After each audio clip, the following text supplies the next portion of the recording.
કોઈ મને એવું પૂછે ને કે આ દુનિયાનો બેસ્ટ ટીચર કોણ, તો એને તરત જ કહી દઉં કે ભગવાન કૃષ્ણ.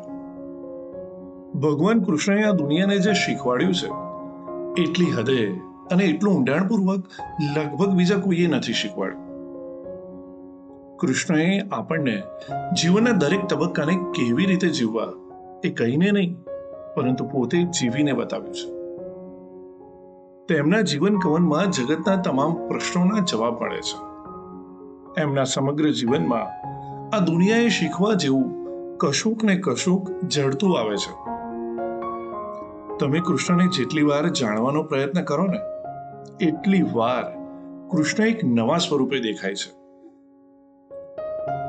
જીવનમાં ક્યારે શું મેળવવું અને ક્યારે શું જતું કરવું, ક્યારે કેટલું સહન કરવું અને ક્યારે હથિયાર ઉઠાવીને સામે પડવું, ક્યારે ક્યાં જઈ ચડવું અને ક્યારે શું છોડી દેવું, ક્યારે બોલવું અને ક્યારે મૌન રહેવું, ક્યારે શું છુપાવવું અને ક્યારે શું બતાવવું, કોની સાથે દિલ ખોલવું અને કોની સામે દિમાગ, આ તમામ બાબતો આપણને કૃષ્ણ શીખવાડે છે.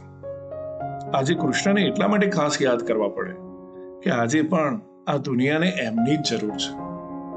જીવનના અટપટા રસ્તાઓમાં અજવાળું કરીને પથ બતાવે ને, એ કૃષ્ણ.